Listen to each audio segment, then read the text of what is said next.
नमस्कार, कांतास किचनमध्ये आपले खूप खूप मनापासून स्वागत. आज बनवतोय मोड आलेल्या मुगाची टेस्टी आणि पौष्टिक रस्सा भाजी. तर चला व्हिडिओला सुरुवात करूया. इथे मी 1 वाटी मूग घेतले. मोड आलेले मूग हे बघा किती छान मोड आले याला. तर मी काल भिजू घातली होती हे. तर दिवसभर आहे ना भिजू घालायचे, एक 2-3 तास भिजू घालायचे आणि नंतर मग काय करायचं, उपसून चाळणीवरती ठेवायचे आणि त्यावरती ओला कपडा टाकायचा, म्हणजे अशी हवा लागते त्याला आणि छान मोड येतात. तर याला आहे ना धुवून घेऊ आता, म्हणजे त्याचा वास येत नाही. मग 1-2 पाण्यानं छान स्वच्छ धुवून घ्यायचे, अलगद धुवायचे, म्हणजे त्याचे जे अंकुर आहे ना तुटत नाही. तर आता हे मोड आलेली मूग आपण धुवून घेतली, ती बाजूला ठेवू आणि आता मसाला काय काय घेतले ते बघू. मोहरी घेतली, जिरं घेतलं आहे, अद्रक लसूण पेस्ट घेतली, हळद घेतली, लाल मिरची पावडर घेतली आहे आणि मसाला घेतला, होममेड मसाला आहे. इथं जिरं आणि धने पूड घेतली आणि 2 टेबलस्पून आहे ना शेंगदाण्याचा कूट घेतला आहे, कढीपत्ता घेतला, कोथिंबीर घेतली आणि एक मध्यम आकाराचा कांदा घेतला आहे चिरून. तर चला आता, आणि हिंग घेतले. तर चला सुरुवात करूया पुढची स्टेप. तर आता हे मूग आहे ना आपण पहिले शिजवून घेणार आहे. तर इथं मी कुकर घेतलं, कुकरमध्ये मूग टाकू आणि थोडं 1-1.5 ग्लास यामध्ये पाणी घालायचं आहे, हळद घालायची आणि थोडंसं चवीनुसार मीठ घालायचं, म्हणजे असे सपक नाही लागत मग. आणि हळदनं मीठ घातलं ना तर इतकं छान लागतं. याचं सूप पण तुम्ही पिऊ शकता किंवा मुलांना देऊ शकता. खूप पौष्टिक असतं, यामध्ये खूप प्रोटीन असतं. तर एक शिट्टी काढून घेऊ आता. तिकडे आपण कुकर लावून दिलं आहे, तर तोपर्यंत इकडे काय करू, फोडणी देऊन घेऊ. तर मी आता गॅसवरती कढई ठेवली, त्यामध्ये तेल घातले 2 टेबलस्पून, मोहरी घालायची, जिरं घालायचं. चांगले हे मोहरी जिरं चांगलं तडतडलं ना त्यामध्ये घालू कांदा,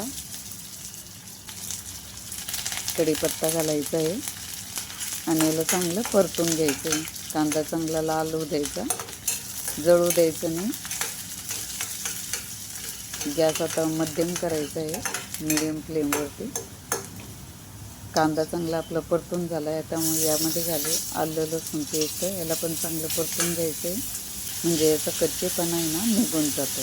लाल तिखट आणि मसाले तुमच्या आवडीप्रमाणे घाला, जेवढी भाजी करायची तेवढं प्रमाणात. मी तर 1-1 टेबलस्पून घातलं आहे सगळं. आता हे सगळं कांदा लसूण आपण सगळं परतून घेतलं. थोडीशी हळद घालू, परत कलर छान येतो भाजीला. आता घालू मिरची पावडर, मसाला आणि धने आणि जिरे पावडर आणि याला चांगलं परतून घ्यायचं आहे. गॅसची फ्लेम एकदम आता लो करायची, नाहीतर मसाला जळून जाईल. हे बघा आपले आता इथं मूग पण छान शिजले. थोडीशी कोथिंबीर घालायची. ही भाजी ना भाकरी पोळी भात किंवा मग जे लादी पाव असते ना त्याच्याबरोबर पण छान लागते.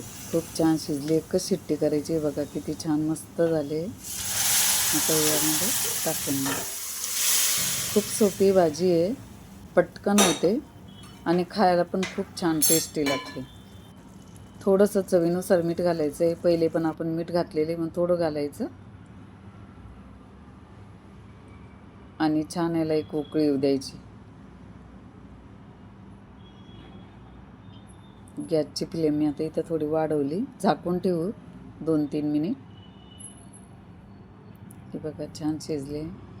उकळी आणायची फक्त, कारण मूग शिजलेलेच आहे. पहिले शेंगदाण्याचा कूट घालू, थोडंसं मी असे जाडसरच वाटलेलं आहे.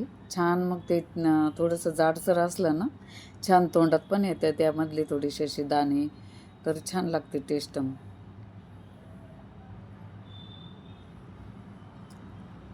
थोडा वेळ मी झाकून ठेवली, ते अजून थोडीशी कोथिंबीर टाकू वरतून. हे बघा आपली भाजी, मुगाची भाजी रस्सा भाजी तयारी. व्हिडिओ आवडला तर व्हिडिओ लाईक करा, शेअर करा, कांतास किचनला सबस्क्राईब करा.